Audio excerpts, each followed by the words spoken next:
अगर lymphoma diagnose हुआ है तो क्या हमें कीमो करानी चाहिए या हमें इम्यूनोथेरेपी का ऑप्शन चूज करना चाहिए। अगर कीमोथेरेपी आपको करानी है तो वो बायोप्सी लेना जरूरी है, ये कंफर्म करने के लिए कि लिम्फोमा का मेक कौन सा है, लिम्फोमा किस तरीके का है, प्लस पेट स्कैन में आपने कंफर्म कर लिया कि लिम्फोमा कंफर्म हो गया है। अब इम्यूनोथेरेपी एक वो ट्रीटमेंट ऑफ चॉइस है जहां पर आप थ्रू कैम्प, एक लेमेंस तरीके से मैं आपको समझा रहा हूं, आपने बुलेट प्रूफ जैकेट पहना दी, गोली मारते रहे ऐसा नहीं हुआ, उस तरीके से आपने ट्रीटमेंट कराया तो नॉर्मल सेल एक्टिव हो रहे, नॉर्मल सेल कैंसर सेल को खत्म कर रहे। तो कोई एक इलाज जिसके आपके अंदर कोई दुष्प्रभाव नहीं आ रहे, दवाई देने के बाद धीरे धीरे करके वो गांठें डिसॉल्व हो रही है, दवा देने के बाद वो गांठ धीरे धीरे करके मुलायम पड़ रही है, कम हो रही है।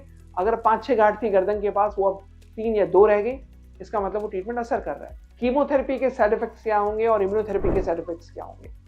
कीमोथेरेपी के ये साइड इफेक्ट्स होंगे कि आपका बाल उड़ेंगे, बौहें उड़ेंगी, आईब्रोज उड़ेंगे, वजन घटेगा, एनर्जी लेवल्स कम होंगे, भूख लगनी खत्म हो जाएगी, टेस्ट खत्म हो जाएगा, जीभ का टेस्ट खत्म हो जाएगा और दिन प्रतिदिन काउंट्स कम होते रहेंगे और आप कमजोर पड़ते जाओगे। इम्यूनोथेरेपी के फिर क्या साइड इफेक्ट्स हैं? इम्यूनोथेरेपी के side effects zero, there are no side effects. तो वो ट्रीटमेंट चूज करिए जिसके साइड इफेक्ट्स ना हो।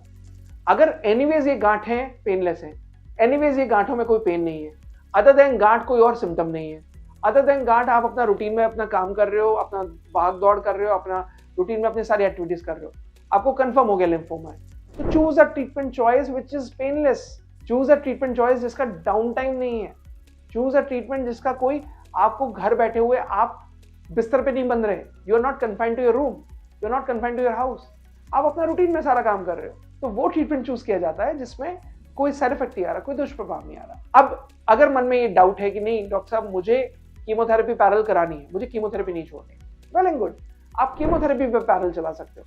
तो कीमोथेरेपी एक तरफ चलती है, दूसरी तरफ इम्यूनोथेरेपी जो कैम के अंडर वाली है वो चलती है, आप उन दोनों को कंबाइन करके दोनों पैरेलल चला सकते हो, कोई साइड इफेक्ट नहीं है।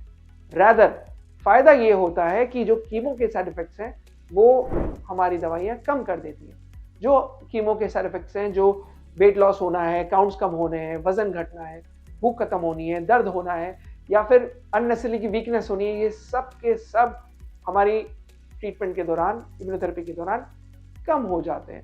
तो दिखता ये है जो जनरली हमारे बाकी पेशेंट्स बताते हैं कि डॉक्टर साहब डॉक्टर्स ने ये कहा है वेल टॉलरेटेड कीमोथेरेपी, कोई साइड इफेक्ट ही नहीं हुआ। जो पहले व्हील चेयर पे चल के जाता था कीमो करने और व्हील चेयर पे वापस आता था, अब वो चल के जाता है कीमो करने, डे केयर में कीमो करता है और चल के वापस जाता है, ये एडवांटेज है। सो आई थिंक आपने जो क्वेरीज जो कमेंट सेक्शन में लगातार मुझे ये पूछा है कि डॉक्टर साहब हमें क्या चूज करना चाहिए, I think this answers your question.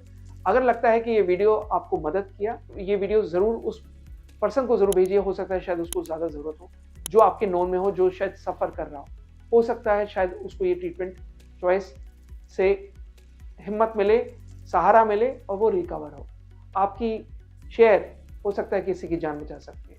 मुझे लगातार अपने कमेंट्स भेजते रहिए, मुझे लगातार अपने सुझाव भेजते रहिए, मुझे लगातार ये प्रेरित करते रहिए कि मैं ऐसे वीडियोस करता रहूं ताकि आप एजुकेट हो सकें। मेरा और आपका सपना सेम है, कैंसर खत्म होना चाहिए, चाहे कैसे भी हो। अपना ख्याल रखिए।